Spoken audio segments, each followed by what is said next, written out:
Assalamualaikum warahmatullahi wabarakatuh. Innal hamdalillah nahmaduhu wa nasta'inuhu wa nastaghfiruh wa na'udzu billahi min shururi anfusina wa sayyiati a'malina. Man yahdihillahu fala mudilla lahu wa man yudlil fala hadiya lahu. Asyhadu an la ilaha illallah wahdahu la syarika lahu wa asyhadu anna Muhammadan abduhu wa rasuluh. Allahumma salli wa sallim ala Rasulillah Muhammadin sallallahu alaihi wasallam wa ala alihi wa ashabihi wa man tabi'ahum bi ihsanin ila yaumiddin, amma ba'd. Ma'asyiral muslimin, ikhwani fid din rahimani Allah wa iyyakum ajma'in. Alhamdulillah, segala puji hanya milik Allah Subhanahu wa taala. Kita bersyukur kepada Allah atas segala nikmat-Nya.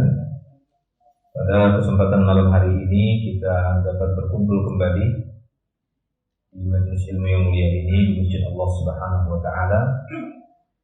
Kita akan lanjutkan pembahasan 40 amalan penggugur dosa ataupun pelebur dosa. Kita masuk di nomor yang ke-17. Di amalan yang ke-17, dan mungkin kita jelaskan secara ringkas saja supaya bisa kita jelaskan yang nomor 18 serta 19 karena pembahasannya saling berkaitan. Yang ke-17, di antara amalan yang dapat meluburkan dosa dan menggugurkan dosa adalah berpuasa di Yaum Arafah. Berpuasa di hari Arafah dan di hari Asyura. Ya, di Yaum Asyura. Dua hari ini kedua-duanya masuk di bulan haram. Allah Subhanahu wa ta'ala ketika menciptakan langit dan bumi, lalu Allah ta'ala menciptakan pembagian waktu sehingga langit dan bumi dan makhluk yang berada di sana kehidupannya berkaitan dengan perputaran waktu, yaitu 12 bulan. Itu bisa kita dapati dalam surat At-Taubah di ayat yang ke-30-an gitu. Allah Subhanahu wa ta'ala berfirman, "Inna iddatash syuhur 'indallah 12 syahran fi kitabillah yauma khalaqas samawati wal arda minha arba'atun hurum dzalika dinul qayyim fala tadhlimu fihinna anfusakum." Kata Allah Subhanahu wa ta'ala, sesungguhnya jumlah ataupun bilangan bulan di sisi Allah itu 12 bulan dalam ketetapan Allah di kitabillah fil lauh mahfuz, ditetapkan oleh Allah Subhanahu wa ta'ala. Kapan itu? Ketika Allah khalaqas samawati wal ardh, ketika Dia menciptakan langit dan bumi. Saat Allah Ta'ala menciptakan langit dan bumi beberapa hari di sisi Allah, lalu Dia ciptakan waktu yang nanti dengan makhluk Allah yang namanya waktu ini Allah Ta'ala tetapkan perputarannya dan berakhirnya, yaitu diiringi juga dengan disebut dengan falakiyah, berputarnya matahari, bulan, sampai nanti matahari terbit di tempat tenggelamnya, sehingga terjadilah kiamat. Nah, kata Allah Subhanahu wa ta'ala dalam ayat itu, sesungguhnya bilangan bulan itu ada 12 bulan di sisi Allah. Jadi sudah dari awal, dari masa jahiliyah, dari masa Adam, bahkan dari awal penciptaan langit dan bumi itu 12 bulan. Kemudian Allah Ta'ala mengajarkan Adam nama-nama, dan demikian juga nama-nama bulan, sampai kepada setiap Nabi dan Rasul, sampai kepada Nabi Muhammad Sallallahu Alaihi Wasallam. Yang dahulunya manusia tidak menetapkan mana yang pertama, mana yang kedua, tapi sudah tahu urutannya. Mungkin pernah kita sampaikan sebelumnya bahwasanya safar itu dibagi dua, ada safar awal, ada safar tsani. Ya. Kemudian masuk Jumada, masuk Rabi', ya, Safar, Rabi', Jumada. Itu ada 1212. Safar awal, Safar tsani, ya, Rabi awal, Rabi tsani, Jumada al-awwal, Jumada tsani. Baru masuk Rajab, Sya'ban, ya, Ramadan, Syawal, Dzul al-Qa'dah, Dzul al-Hijjah. Dzul al-Qa'dah karena Qa'dah dari kata qa'ada, duduk. Pada waktu itu Allah Ta'ala perintahkan semua untuk duduk, nggak boleh perang, menahan senjatanya. Dzul al-Hijjah itu berhaji, bulan haji. Baik, Ramadan dikatakan Ramadan karena memang pada bulan itu cuacanya Roma, panas. Makanya kalau antum misalnya umrah di bulan Ramadan itu akan dapati cuacanya panas, bahkan bisa mencapai di atas 40, bisa 50 derajat. Ya. Nah itu dia. Ya, maka di antara 12 bulan tadi, 12 semuanya, 12 atau tidak? 12. Ya. Itu tadi ya, Safar, sehingga dikatakan Safar awal itu menjadi Muharram. Maka kata beliau sallallahu alaihi wasallam bahwasanya ada 4 bulan haram, dan yang disebutkan dalam ayat tadi minha arba'atun hurum. Di antara 12 bulan tadi ada 4 bulan haram. Tidak disebutkan di dalam ayat itu apa 4 bulan haram itu yang mana dari 12 bulan tadi, tapi Nabi sallallahu alaihi wasallam yang menjelaskan dalam hadisnya. Hadis Bukhari dan Muslim, Nabi sallallahu alaihi wasallam menyebutkan bahwasanya 4 bulan haram yang dimaksud dalam ayat itu 3 bulan berurut. Jadi tadi Safar awal, dimulai dari Dzulqa'dah, Dzulhijjah, masuk Safar awal ataupun Muharram. 3 bulan berdekatan, berurutan, kata Nabi sallallahu alaihi wasallam. Itu dimulai dari Dzulqa'dah, Dzulhijjah dan Safar awal, Muharram. Ya. Di masa Nabi sallallahu alaihi wasallam disebut Muharram. Bagaimana dijelaskan oleh Imam As-Suyuti, dia mengatakan dulunya itu Safar awal namanya. Kemudian diganti Muharram supaya orang-orang jahiliyah tidak berbuat tipu daya, karena mereka menggeser-geser bulan haram, dipindahkan ke bulan yang lainnya. Baik, jadi itu 3 bulannya, yaitu Dzulqa'dah, Dzulhijjah dan Muharram. Satu lagi yang mana, ya ini bulan yang diapit di antara Jumada sama Sya'ban. Bulan apa itu? Diapit oleh Jumada atau Jumadi, bukan Jumadi teman kita ya. Jumada bisa dibaca Jumada atau Jumadi, bisa. Jumada dan Sya'ban. Bulan apa itu? Ya, bulan ini kita sekarang di bulan Rajab. Ini bulan haram. Kita sekarang berada di salah satu dari 4 bulan haram itu. Lalu apa kata Allah Ta'ala di 4 bulan haram itu? Fala tadzlimu fihinna anfusakum. Jangan kalian buat zalim di 4 bulan itu. Jangan menzalimi diri kalian, anfusakum. Ya, jangan menzalimi diri kalian di 4 bulan itu. Maksudnya apa? Bentuk-bentuk kezaliman, kemaksiatan yang dilakukan di 4 bulan ini lebih besar murkanya di sisi Allah dibandingkan kezaliman dengan jenis yang sama dilakukan di bulan yang lain dari 4 bulan ini. Apakah itu Dzulqa'dah, Hijjah, Muharram ataupun Rajab. Lalu solusinya bagaimana? Solusinya memperbanyak amal saleh, sehingga tidak ada sebenarnya puasa khusus bulan Rajab. Ini termasuk perkara yang mengada-ngada dari hadis yang dhaif. Ya, tapi ketika kita berpuasa di bulan Rajab itu dengan puasa sebagaimana Senin Kemis, puasa Daud, puasa kemudian Ayyamul Bid, dan puasa-puasa yang lainnya, tidak ada pengkhususan Rajabiyah, maka silahkan. Bagaimana bulan-bulan yang lainnya saja, biasa saja. Kecuali memang di sana ada dalil khusus, seperti yang kita bahas ini. Ada hari khusus disebutkan di bulan haram tadi, yaitu di bulan Dzulhijjah, yaitu di tanggal berapanya? Tanggal 9-nya yang dikenal dengan puasa Arafah. Itu memang dikhususkan. Atau di bulan Muharram tadi. Setelah Dzulhijjah masuk Muharram, di tanggal berapanya? Di tanggal 10 Ashrah. Makanya dikatakan Ashura. Ashura itu artinya 10. Tasu'a 9. Ya, dan seterusnya. Jadi Ashura itu maknanya 10, bukan maknanya itu yang ngeri gitu ya. Ashura kan kita gitu ya. Kalau Indonesia kan kalau disebut Asyura itu kayaknya serem sekali.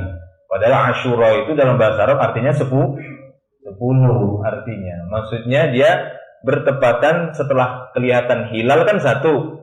Terlihat hilal ya 1, Muharram 2, ya 10-nya itu dikatakan Asyura. Ya, puasa di tanggal 10 di bulan Muharram. Nah, maka kedua hari ini bertepatan di bulan haram. Baik itu puasa Arafah di Dzulhijjah, 9 Dzulhijjah, ataupun puasa Asyura bertepatan di 10 Muharram yang memiliki keutamaan menghapus dosa selama 1 tahun ataupun satu lagi selama 2 tahun. Ya. Kalau puasa Asyura maka keutamaannya menghapus dosa selama 1 tahun. Tapi kalau puasa Arafah di 9 Dzulhijjah dia mampu menghapus dosa selama 2 tahun, setahun yang lewat dan setahun yang akan datang. Berarti mana yang lebih utama, puasa Asyura sama puasa Arafah? Dari sisi fadilah ini, pengguguran dosa, mana yang lebih utama puasanya? Yang lebih afdol, puasa Arafah atau Asyura? Arafah. Ya, berdasarkan dalil. Ya, berdasarkan dalil bahwasanya puasa Arafah itu lebih aula karena dia mampu menggugurkan dosa 2 tahun dibandingkan puasa Asyura. Ya, kalau Asyura berapa tahun? 1 tahun saja. Kalau Arafah 2 tahun. Padahal perhatikan dalam hadis Nabi SAW. Nabi pernah menyebutkan sholat paling utama dan puasa paling utama. Sholat yang paling utama setelah sholat 5 waktu. Puasa paling utama setelah puasa Ramadan. Ya, jelas tidak ada yang lebih utama dari seluruh puasa dibandingkan puasa Ramadan. Kenapa? Karena dia puasa yang wajib. Karena puasa wajib itu cuma 3. Apa saja? Pertama, puasa di bulan Ramadan. Kedua, puasa apa yang wajib lagi?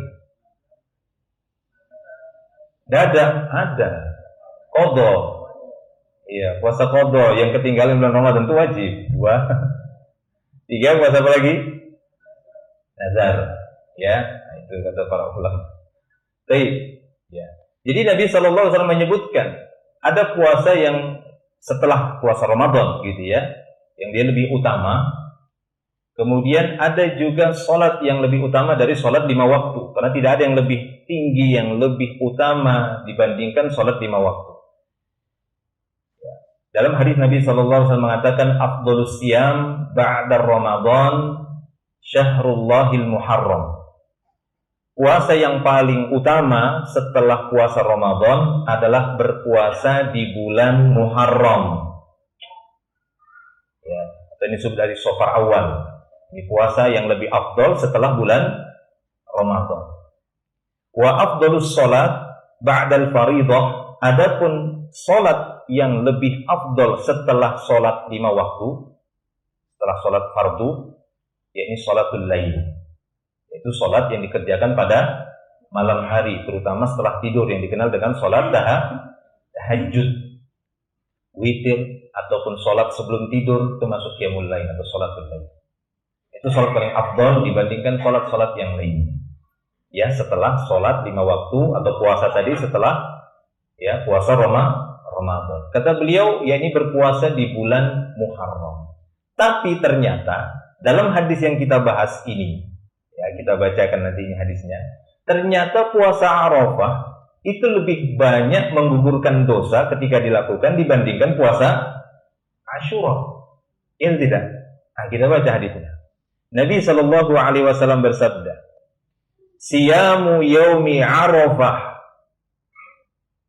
inni ahtasiba 'ala Allahi ay yukaffira as-sanata allati qablah was-sanata allati ba'dah." Puasa Arafah ini, kata beliau sallallahu alaihi wasallam, aku berharap kepada Allah agar puasa Arafah ini sebagai pelebur dosa untuk tahun yang telah lalu ataupun setahun yang telah dilewati, dan mampu menggugurkan dosa juga 1 tahun setelahnya. Ba'dah. Berapa tahun berarti? 2 tahun. Keutamaan puasa Arafah menggugurkan dosa 2 tahun puasa Arafah. Ya, puasa Arafah di bulan apa? Zulhijjah. Padahal tadi kalau kita lihat sabda Nabi SAW sebelumnya tadi, Nabi mengatakan puasa yang paling afdal setelah Ramadan adalah berpuasa di bulan Muharram. Di antaranya adalah puasa Asyura.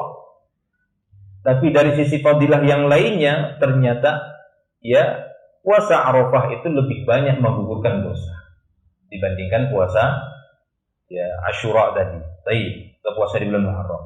Lalu selanjutnya kata beliau sallallahu alaihi wasallam, "Wasiyamu yaumi Asyura inni ahtasiba 'ala Allahi ay yukaffira as-sanata allati qablah."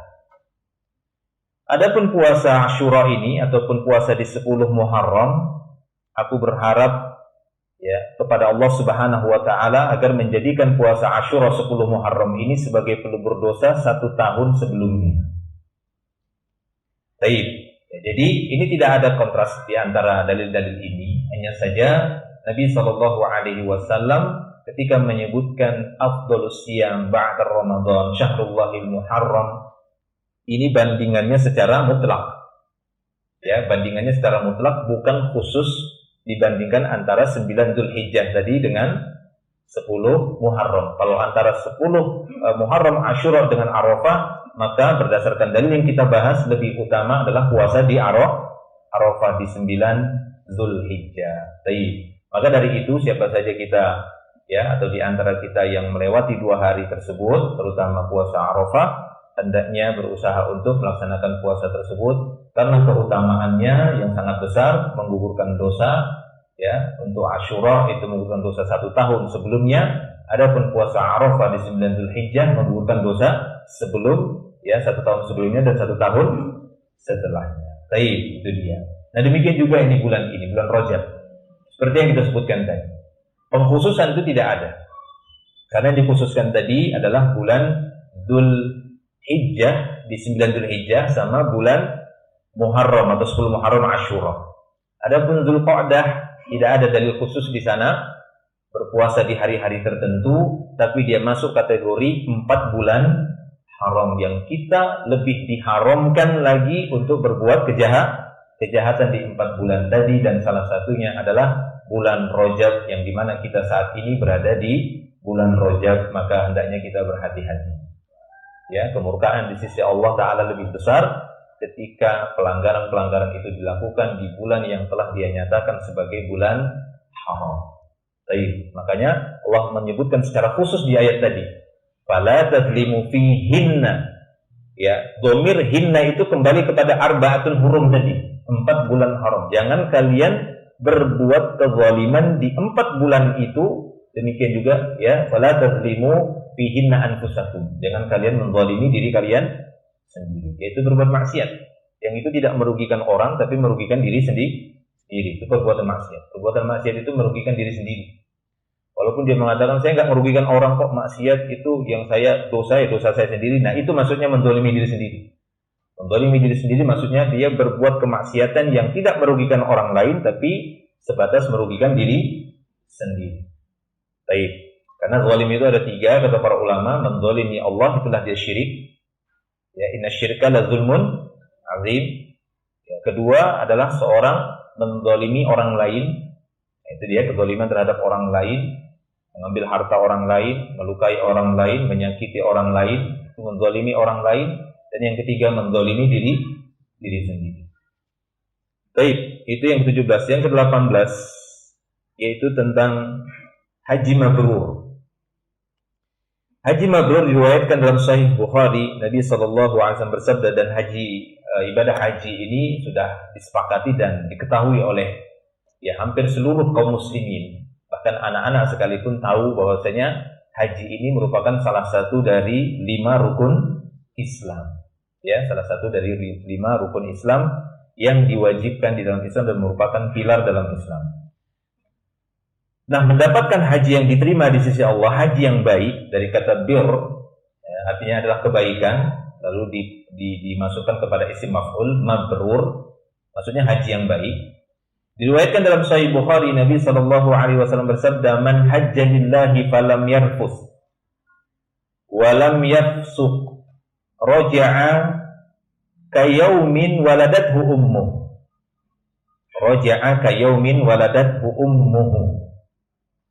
Kata beliau sallallahu alaihi wasallam dalam Sahih Bukhari, beliau bersabda, siapa saja yang menunaikan ibadah haji lalu dia tidak berbuat rafas, ya, lalu dia tidak melakukan rafas. Di sini catatan kaki, rafas adalah melakukan hubungan intim ataupun jima atau hal-hal yang menjurus kepadanya, baik berupa perkataan ataupun perbuatan. Jadi makna rafas itu ada dua. Kalau secara mutlak makna rafas itu bisa mengandung juga makna ucapan-ucapan kotor, ucapan keji, ucapan yang berkaitan antara suami dan istri. Ya, itu dia kata-kata rafas. Yang mana seorang berhaji ataupun umrah ataupun yang sedang berpuasa tidak dibolehkan mengucapkan kata-kata rafas tadi, sekalipun itu kepada istrinya saat dia haji, umrah ataupun saat dia sedang berpuasa. Karena makna rafas ini bukan hanya bermakna jima ataupun berhubungan intim saja, akan tetapi ma yad'u ila dzalik, hal-hal yang ataupun muqaddimahnya. Ya, para ulama mengatakan muqaddimatul jima al-qauliyah ataupun al-fi'liyah. Pendahulu-pendahulu hubungan intim yang bersifat ucapan ataupun yang bersifat perbuatan. Mengelus-ngelus istri misalnya lagi haji umrah, kan begitu, ihram, ya, ataupun dengan kata-kata. Nah, itu masuk kata rafas semuanya, baik itu ucapan ataupun perbuatan, apalagi kalau sampai berhubungan, maka itu akan merusak ibadah hajinya, ibadah umrohnya, demikian juga berkaitan dengan ibadah puasa. Baik, itu makna rafas. Jadi siapa saja yang melakukan haji karena Allah Subhanahu wa taala, lalu dia menjaga diri tidak melakukan rafas, walam yafsuq, demikian juga dia tidak melakukan perbuatan-perbuatan fasik.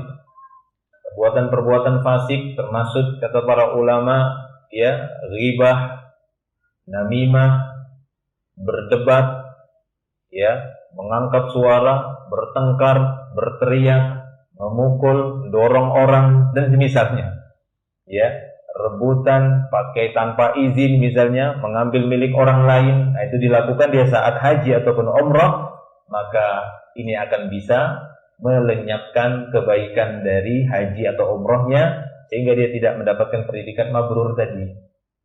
Ya, namun siapa saja yang meninggalkan rafas, siapa saja yang meninggalkan al-fisq, ya, kefasikan tadi ketika dia melakukan ibadah haji khususnya, maka kata beliau sallallahu alaihi wasallam, raja'a kayaumin waladathu ummuh, maka dia nanti saat kembali dari ibadah hajinya, dia seperti baru dilahirkan oleh ibunya, seakan-akan dia baru terlahir kembali. Bagaimana, ya, bayi yang baru lahir, apakah dia membawa dosa? Tidak membawa dosa sama sekali, itu maksudnya. Jadi ketika dia benar-benar melakukan ibadah haji tadi ataupun umrah tadi, lalu dia tidak melakukan perbuatan rafas, tidak melakukan perbuatan fasik, ya, kefasikan, maka ya akan gugur dosa-dosanya, ya, akan dihapus dosa-dosanya oleh Allah Subhanahu wa taala, sebagaimana, ya, seorang anak bayi yang baru dilahirkan oleh ibunya, betul-betul dia tidak memiliki sama sekali dosa. Ini keutamaan haji yang mabrur. Di dalam sabda beliau sallallahu alaihi wasallam yang lainnya, beliau bersabda, al-hajjul mabruru laisa lahu jazaa'un illal jannah. Nah, ini lebih utama lagi, bahwa bagi orang-orang yang melakukan haji yang baik ini, haji yang mabrur ini, tidak ada baginya balasan kecuali surga. Jadi balasannya itu pasti adalah surga Allah Subhanahu wa taala bagi orang-orang yang melakukan ibadah haji dengan baik. Karena makna mabrur tadi adalah haji yang baik, dia lakukan semuanya sesuai dengan syarat dan rukunnya, lalu dia juga menjaga diri untuk tidak melakukan perbuatan-perbuatan terlarang yang menjadi larangan-larangan bagi orang yang sedang melakukan haji ataupun umrah. Di antaranya tadi melakukan perbuatan rafas, ya, berhubungan intim, ataupun, ya, muqaddimahnya, pengantar-pengantar yang bisa mengantarkan kepada berhubungan intim ataupun berbuat kefasikan, maka itu akan merusak. Jika itu dia jaga, maka akan selamatlah dia dan dia akan mendapatkan pahala haji mabrur dan balasannya adalah surga Allah Subhanahu wa taala. Baik, kemudian yang ke-19. Karena hampir sama pembahasannya juga, di antara penggugur dosa yang lainnya yaitu menyambung haji dan umrah. Ya, menyambung haji dan umrah. Nabi sallallahu alaihi wasallam bersabda, "Tabi'u bainal haji wal umrah, fa innal mutaba'ah bainahuma tanfil faqr wad dhunuba kama yanfil kir khabathal hadid." Jadi kata beliau sallallahu alaihi wasallam, ikutilah atau sambunglah ibadah haji dan umrah. Karena dengan menyambung keduanya itu dapat tanfil faqr, dapat mengikis kemiskinan dan dapat mengikis dosa-dosa. Hanya ada dua keutamaan. Apa yang dimaksud mutaba'ah bainahuma? Ya, mutaba'ah bainahuma, para ulama menyebutkan bahwasanya di antara maknanya yaitu orang-orang yang melakukan ibadah haji yang wajib, lalu dia memiliki kemampuan lagi berikutnya untuk melakukan haji yang sunnah. Nah, lalu dia lakukan lagi haji berikutnya. Maka ini mungkin secara hitung-hitungan orang menganggap, wah untuk apa? Dia ini begitu mahal misalnya kan, dia mengambil yang mungkin haji yang plus kan begitu kan, yang ratusan juta, di atas 200-an juta misalnya. Sementara dia sudah haji, namun dia memiliki kemampuan, punya dana, punya harta untuk melakukan haji yang berikutnya. Ketahuilah, justru dengan dia melakukan haji lagi, mutaba'ah lagi, ya dia sudah haji lalu dia ikuti haji lagi, maka sungguh itu sebagai sebab hilangnya kefakiran dan gugurnya dosa. Nah, begitu juga dengan umrah. Ya, begitu juga dengan umrah. Mungkin sebagian orang ada yang sudah melakukan umrah yang wajib, karena pendapat yang lebih mendekati kebenaran insyaallah wallahu a'lam bishawab, bahwa sekiranya ada seorang yang belum sanggup haji, maka tetap wajib, dia punya kewajiban untuk melakukan umrah ya sekali dalam seumur hidupnya. Nah, apabila dia sudah melakukan umrah sekali, maka sudah gugur kewajiban umrahnya. Yang berikutnya dia dituntut untuk melakukan haji. Tapi sekiranya dia memiliki rezeki belum, ya mungkin gitu ya, belum sanggup untuk berhaji, lalu dia menyambung lagi dengan umrah berikutnya, maka ini boleh-boleh saja, itu dengan umrah yang sunnah. Dan itu mudah-mudahan sebagai sebab untuk menghilangkan kefakiran. Walaupun ya jelas namanya melakukan ibadah umrah ataupun haji akan mengeluarkan biaya yang cukup besar. Mungkin sebagian orang yang tertimpa kepelitan, penyakit bakhil, dia menganggap bahwasanya ibadah haji ataupun umrah ini hanya sebatas menghabiskan harta saja. Ya. Apalagi orang-orang yang jelas-jelas memiliki harta, tapi dia tidak umrah dan tidak juga berhaji, maka khawatir dan takutlah dengan ancaman Allah Subhanahu wa ta'ala. Ya, sekiranya seorang misalnya dia sudah memiliki tempat tinggal, misalnya, kalau yang dimisalkan itu dia ada harta, milih mana? Beli rumah ataukah naik haji misalnya? Karena kan untuk naik haji itu mungkin nominalnya itu bisa mencapai sebuah rumah. Ya, di sini ada beda pendapat para ulama dalam masalah ini. Walaupun ada sebagian mengatakan kalau memang dia belum punya rumah dan hartanya itu cukup beli rumah, ataukah dia naik haji, maka sebagian mengatakan hendaknya dia membeli rumah terlebih dahulu. Kalau dia memang belum punya rumah.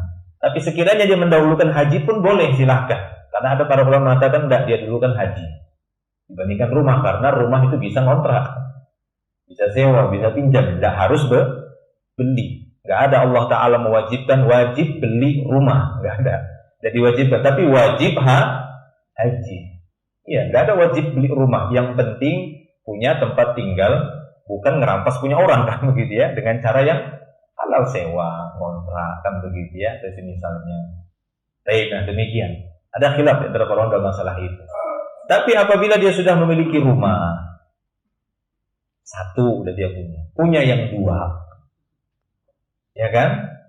Uang cuma misalnya anggaplah, oh saya belum sanggup haji, kenapa? Karena uang mungkin yang saya tabung itu cuma 50 juta, tapi ada rumah, ada tanah berapa kapling begitu ya. Bahkan satu rumah saja yang dia jual ini udah mampu dia haji, maka dia berdosa. Karena itu harta semua yang Allah Ta'ala berikan kepadanya, tujuannya apa? Untuk melaksanakan ibadah. Untuk itulah Allah Ta'ala ciptakan manusia. Wa ma khalaqtul jinna wal insa illa liya'budun. Bukan dia jima'ul amwal.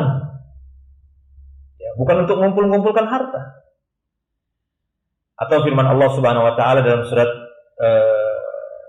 Yunus gitu ya, dalam surat Yunus Allah Ta'ala berfirman, ya, qul bi fadlillahi wa bi rahmatihi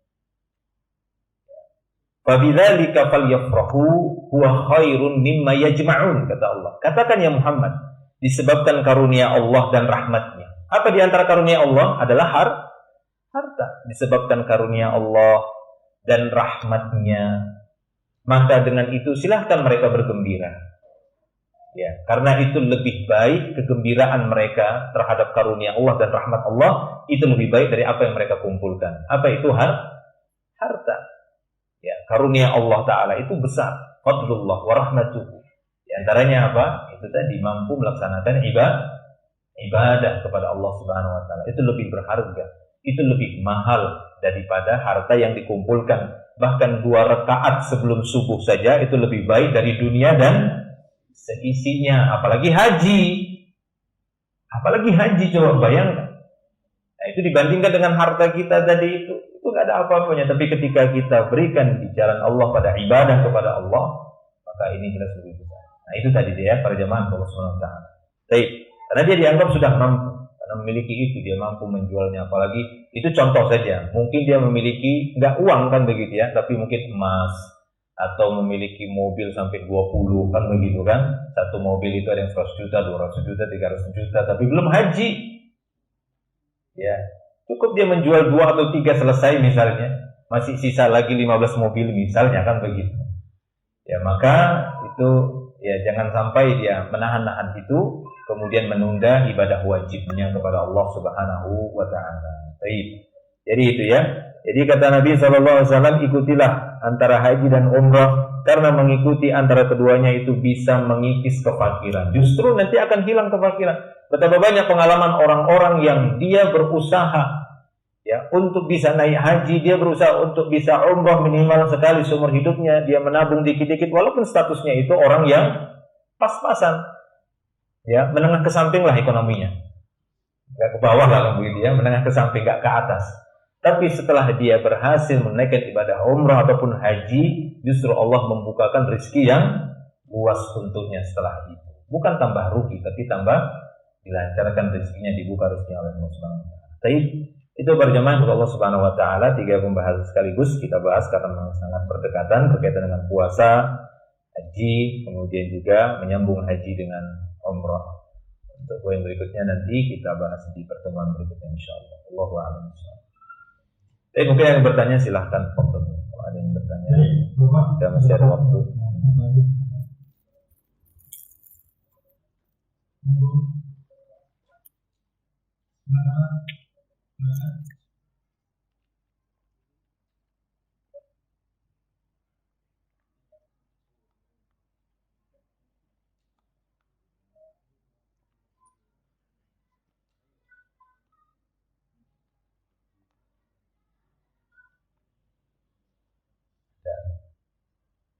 Kalau tidak ada kita cukupkan.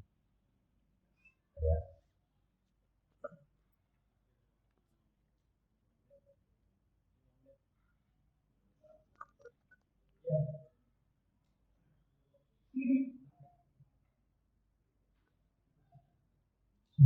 Ketika melakukan umroh, ada beberapa waktu karena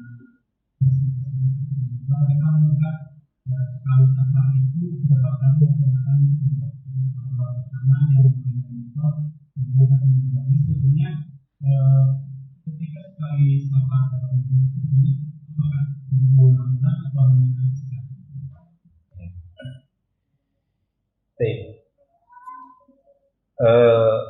ada beda pandangan ya di kalangan para ulama dalam masalah ini. Maksudnya, yang saya maksud ini, seorang yang dengan sekali safar sekali perjalanan lalu melakukan beberapa kali umrah dengan catatan dia kembali ke mikot. Misal dia ngambil mikot Madinah lagi, itu Dzulhuleifah atau mikot yang ada di ke arah Irak ya gitu ya. Bukan di seperti di Tan'im. Ya, bukan di situ, itu bukan mikot itu. Ya, Jirona gitu ya. Itu bukan mikot. Ya, itu tidak, maksudnya itu tidak saya bahas karena memang itu nggak tepat. Ya, sangat lemah dan jauh sekali. Yang saya maksud di sini khilaf itu betul-betul dia balik lagi ke mikot. Gitu ya. Ya Lamlam mungkin ke Yaman dia, kan begitu ya, ke Bir Ali yang ada di Madinah. Nah, seperti itu ya. Nah, itu ada khilaf para ulama. Khilaf para ulama karena menurut mereka bahwa Nabi SAW ataupun para sahabat setelah wafatnya beliau nggak didapati para sahabat melakukan cara umroh seperti itu, melakukan safar umroh sampai di Mekah kemudian balik lagi itu tidak didapati ya cara seperti itu ya. Tapi sebagian ulama yang lain mengatakan ya kalau memang diambil dari mikot lagi nggak apa-apa. Kalau memang dia sudah menyelesaikan umrohnya sampai tahallul, kemudian dia mengambil mikot lagi, misalnya ke Madinah lagi, atau ke Yalamlam lagi, atau ke beberapa mikot yang lainnya, maka kata mereka nggak apa-apa. Walaupun 2 kali ataupun 3 kali, dengan catatan ke mikot. Jelas ya, ke mikot. Nah, ada sebagian ulama mengatakan tidak, itu tidak ada contohnya dari Nabi SAW, maka perbuatan seperti itu tertolak. Cukup sekali perjalanan, sekali safar dengan 1 kali umrah saja. Allahu a'lam bishawab. Adapun yang mereka hanya ke Tan'im, ke Ji'rana ataupun ya keluar dari tanah haram, maka ini ya jauhlah kan begitu. Enggak bisa perbuatan Aisyah radhiyallahu anha itu dikiaskan ke sana. Beda karena Aisyah radhiyallahu anha sudah meniatkan dari mikot, hanya saja tertunda karena haid. Ya, kita kan bukan haid. Tidak ada sebabnya haid pada waktu itu. Ya, kecuali memang sama kasusnya kayak Aisyah radhiyallahu anha, para wanita yang mungkin sudah melewati mikot sampai di sana harus menunggu karena tidak boleh tawaf sampai ya selesai. Yang lainnya boleh, tapi tawafnya jangan. Ya, menunggu. Nanti kalau misalnya sudah selesai, sudah bersih, baru nanti dia kembali lagi ke Tan'im ya ataupun ke keluar tanah haram. Ya, bedakan mikot dengan tanah haram, batas tanah haram dengan mikot. Mikot lebih jauh lagi. Ada batas tanah haram. Ya, batas tanah haram ini yang apabila kita keluar, ya maka kita keluar dari larangan-larangan tadi. Tapi kalau udah masuk kita, maka masuk kita hukum-hukum tanah haram di sana. Yang nggak boleh merusak, mematahkan, membunuh, kan begitu ya, membunuh hewannya itu tidak boleh. Jelas ya. Jadi ada khilaf memang para ulama ketika beberapa kali melakukan umroh dalam satu perjalanan, itu ada yang mengatakan boleh-boleh saja kalau mereka memang kembali lagi ke mikot. Begitu ya, mungkin naik bus lagi, naik kereta lagi, kan 2 jam itu dari Mekah ke Madinah, 2 jam, terus ambil lagi mikot di Bir Ali lagi mereka, ya silahkan. Menurut sebagian pendapat para ulama, ya ini boleh-boleh saja karena dia memang ke mikot lagi. Tapi sebagian lain mengatakan mereka melihat tidak pernah itu dilakukan oleh Nabi ataupun para sahabat, kata mereka itu tertolak. Wallahu a'lam bishawab. Ya, wallahu a'lam bishawab. Walaupun saya sendiri belum bisa menguatkan yang mana. Biasanya saya kalau membimbingnya ya saya kembalikan lagi kepada jamaah masing-masing. Ya, begitu ya. Tapi kalau saya pribadi mencukupkan sekali saja. Ya, sekali saja dalam perjalanan saya sekali umroh. Tapi karena ini ada khilaf yang memang kita tidak bisa juga langsung menyalahkan karena memang dia dari mikot, gitu ya. Karena memang itu dia umroh itu ya, dari mikotnya, kan dari ihram itu dari mikotnya. Tapi Allahu a'lam bishawab. Cukup ya, insyaallah sudah masuk waktu Isya. Sampai di sini dulu. Mudah-mudahan Allah Subhanahu wa taala senantiasa memberikan taufik dan hidayahnya kepada kita semua dan memudahkan kita dalam melaksanakan kebaikan insyaallah. Akhir da'wana alhamdulillah subhanakallah bihamdik asyhadu an la ilaha illa anta astaghfiruka wa atubu ilaik. Assalamualaikum warahmatullahi wabarakatuh.